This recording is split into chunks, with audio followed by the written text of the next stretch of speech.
Hello મિત્રો, નમસ્કાર. આજે આપણે બનાવીશું તુવેરનું ઊંધિયું. એકદમ નવી રીતે બને છે અને ખાવામાં એકદમ ટેસ્ટી હોય છે. આ રીતનું ઊંધિયું તમે ક્યારે પણ નહીં બનાવ્યું હોય અને ખાધું પણ નહીં હોય. તો ચલો આપણે તેની રેસીપી સ્ટાર્ટ કરીએ. સૌપ્રથમ આપણે એક પેનમાં વોટર એડ કરીશું અને તુવેરના દાણાને એડ કરી દઈશું. ત્યારબાદ તેમાં થોડીક હળદર એડ કરવાની છે અને થોડુંક મીઠું એડ કરવાનું છે. તુવેરને આપણે 5 મિનિટ બોઇલ કરી લેશું. અહીંયા આપણે તુવેરને ઓવરકૂક કરવાની નથી. તુવેરના દાણાને આપણે આ રીતે ચેક કરી લેશું કે કૂક થઈ ગઈ છે કે નહીં. એકદમ આપણી તુવેર પરફેક્ટ થઈ ગઈ છે. ત્યારબાદ મૂઠિયા માટે જાડો લોટ લેશું. ત્યારબાદ 1 ચમચી જેટલો ચણાનો લોટ લેશું. તેમાં થોડુંક અજમો એડ કરીશું.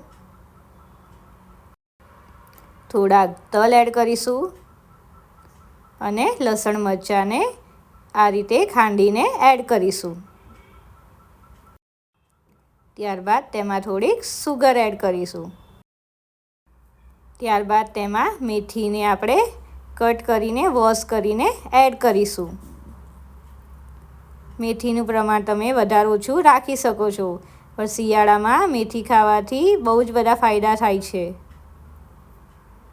ત્યારબાદ તેમાં કોથમીરને પણ આ રીતે કટ કરીને વોશ કરીને એડ કરીશું.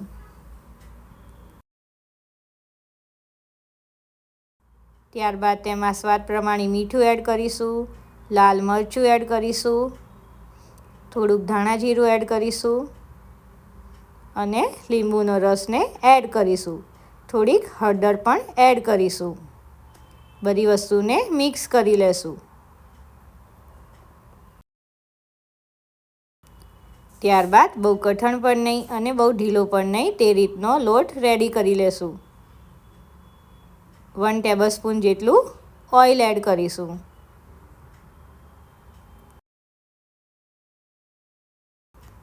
બધી વસ્તુને મિક્સ કરી લેશું.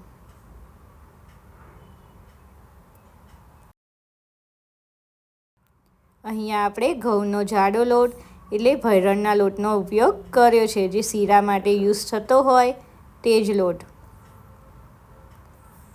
ત્યારબાદ તેમાં થોડું પાણી એડ કરીને આપણે લોટ રેડી કરી લેશું.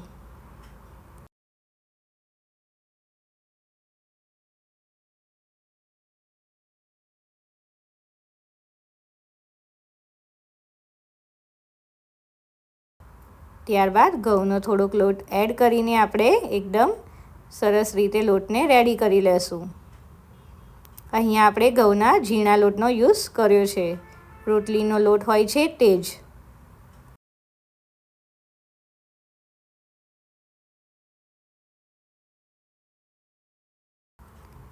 આ રીતે આપણે લોટ રેડી કરી લેશું.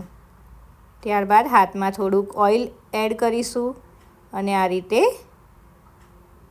નાના નાના રાઉન્ડ શેપમાં બોલ્સ રેડી કરી લેશું.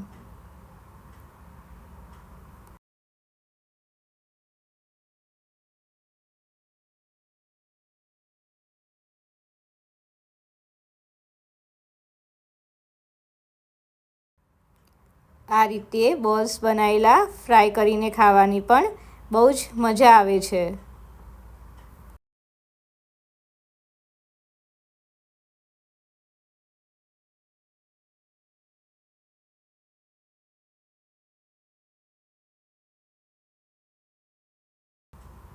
આ રીતે આપણે બોલ્સ રેડી કરી લેશું અને તેને ફ્રાય કરવાના છે.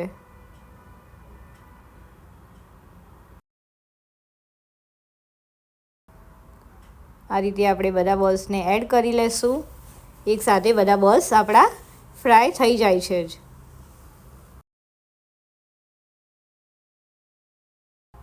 આપણે તેને ઓવરકૂક કરવાના નથી.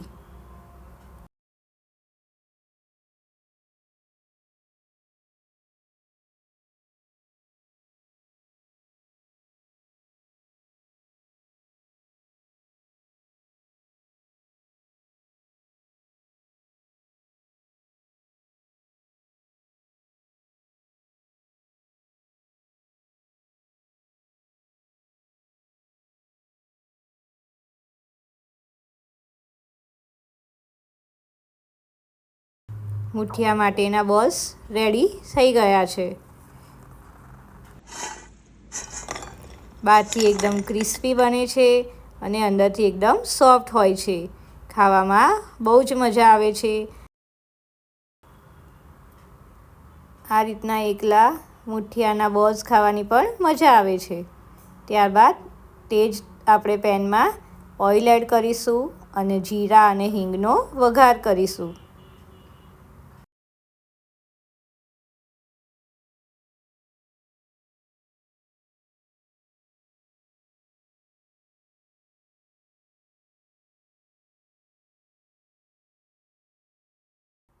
ત્યારબાદ તેમાં ક્રશ કરેલી ઓનિયનને એડ કરીશું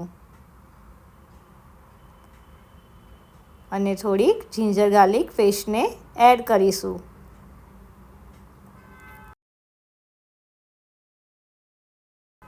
ત્યારબાદ બધી વસ્તુને મિક્સ કરી લેશું અને 1 મિનિટ કૂક કરી લેશું. ત્યારબાદ ટામેટાની પ્યુરીને એડ કરી દેશું.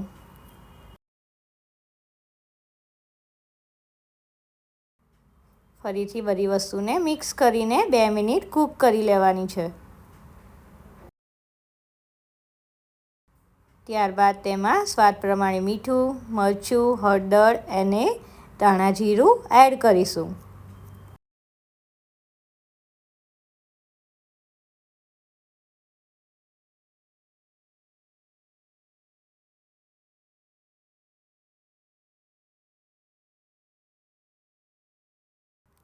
ત્યારબાદ 1 ટેબલસ્પૂન જેટલો ચણાના લોટને એડ કરીશું. ચણાના લોટથી આપણી ગ્રેવી એકદમ મસ્ત બને છે, તો તેને સ્કીપ કરતા નહીં.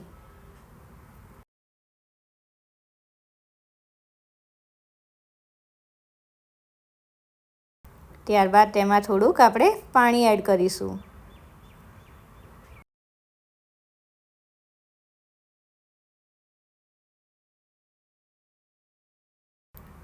ત્યારબાદ થોડો ગરમ મસાલો એડ કરીને મિક્સ કરી લેશું.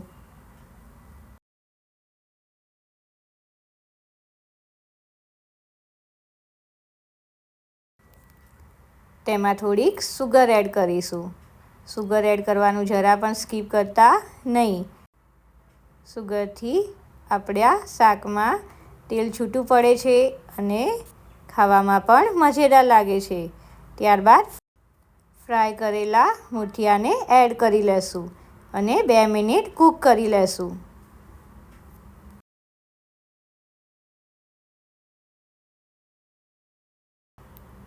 બે મિનિટ કૂક કર્યા બાદ તેમાં આપણે બોઇલ કરેલી તુવેરને એડ કરી લેશું.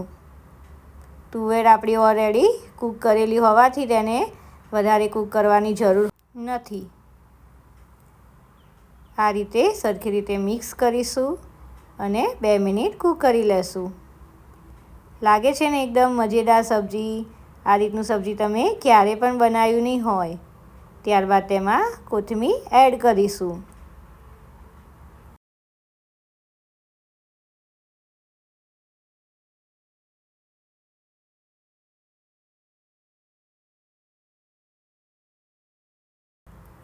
આ નવી સ્ટાઇલનું ઊંધિયું એકવાર જરૂરથી ટ્રાય કરજો.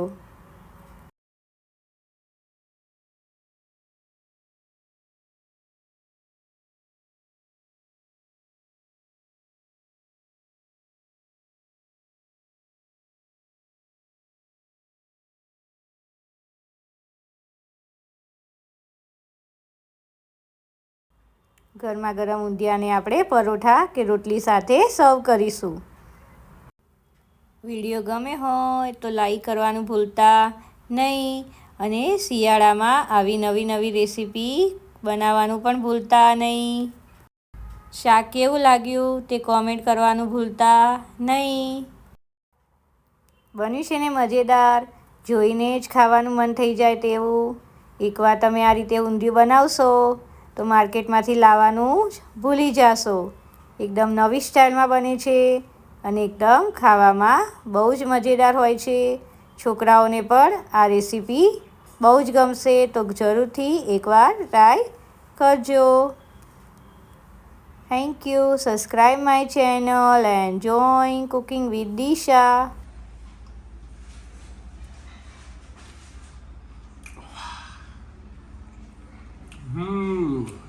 સુપર